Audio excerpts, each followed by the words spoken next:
we've been mentioning quarterbacks this whole time, and the guy that we keep talking about is our seventh topic of the week, and that's the Deshaun Watson situation. The Goff and Stafford trade now really sets the benchmark for the Deshaun Watson trade that we've been saying all along is going to happen. It's going to happen at some point. There's no way that Nick Caserio is going to let him sit out the beginning of the season. Caserio, I think, is just kind of, trying to keep everything close to the vest, doesn't want to give anything away. That's why he's saying he doesn't want to trade Watson, but I think he's just looking for the best offer. John McClain of the Houston Chronicle came out this week and said that, and he's pretty plugged into what everybody else says in that Houston Texans organization. He said it's going to start at 2 first-rounders, 2 second-rounders, and 2 defensive starters for Deshaun Watson. Huge package. Yeah, I saw that exact quote, and I said that's exactly it.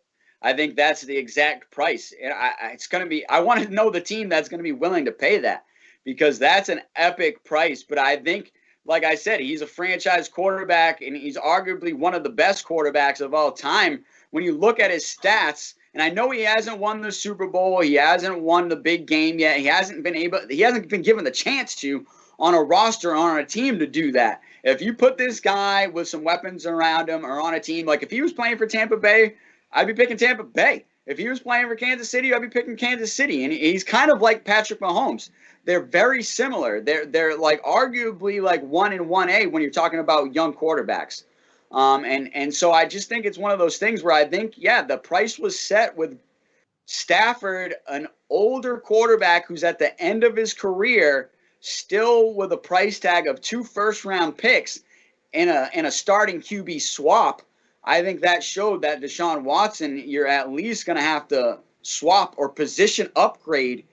And I say position upgrade, and that's where the 2 defensive starters come in, because now I'm upgrading 2 defensive starter positions, and then I'm still going to get 2 first-round picks in return. I think that is probably the price that is legit, and I think it's 100% fair for a guy like Deshaun Watson, who's going to come in and change your organization. And not only is he going to change your organization on the field, he's going to change it off the field, okay? This guy, like we said, is a franchise quarterback. He can do it all, and he's the poster boy of the NFL, in my opinion, honestly.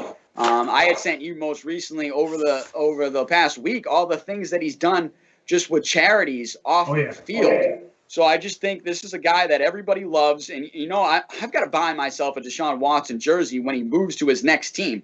I was going to say, wait till he moves. Don't buy a Texans jersey. Don't want to buy it now. But when he gets to his new team, I'm going to buy myself a jersey, because he's that great of a player. And he is a franchise QB. I think the price is worth it. Obviously a steep price, but I think it's fair. Yeah, you could buy a Clemson Deshaun Watson jersey. Then you can't go wrong, because that's never going to change. His alma mater. I agree. I think, the team that can put forth the best trade package for Watson is the Jets. Everybody's talking about the Jets.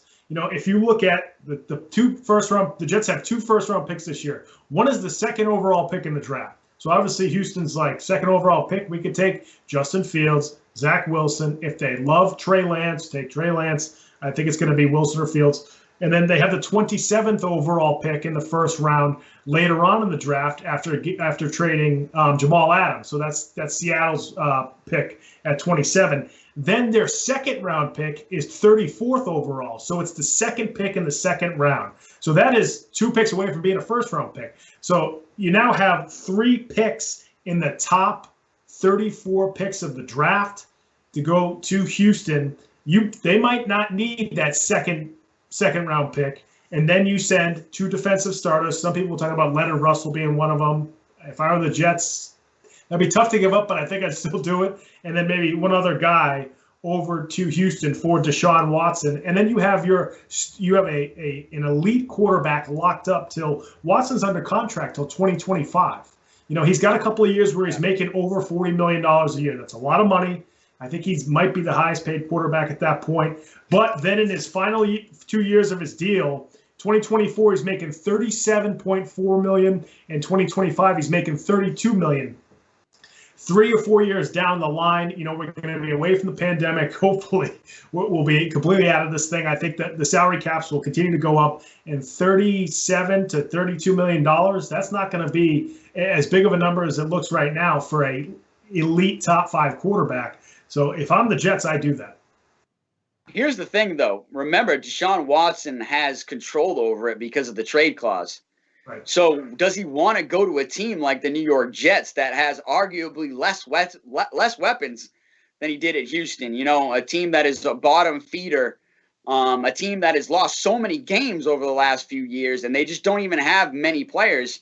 So it's one of those things where I think Deshaun Watson, he was smart, and his agent was smart, obviously, putting that no trade clause in his contract because he has a lot of say on where he's going to go. One of the places he wants to go is Miami. So they're going to have to try to work out a deal with Miami. And, I completely get it. And I think you're 100% right with the Jets, especially with that second pick and those 2 first-round picks.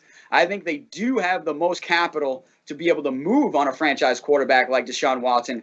But with Deshaun Watson having the ball in his court and being able to control everything, I think you're more than likely going to see a move to Miami or a team that is going to have a chance to compete over these next few years and has a few weapons for him already in a place like Miami where you can go to South Beach. Kind of like you said, Stafford didn't want to come to New England and play in the snow. He wanted to go to L.A. and chill on the beach. I think Deshaun Watson's in the same boat. And I'd arguably say Deshaun Watson is in more of a power play than Matthew Stafford right now. So I think he's in full control. I can't wait to see where he goes. And then this is the biggest thing. Just like when James Harden got traded, everybody's phone's going to blow up when Deshaun Watson gets traded.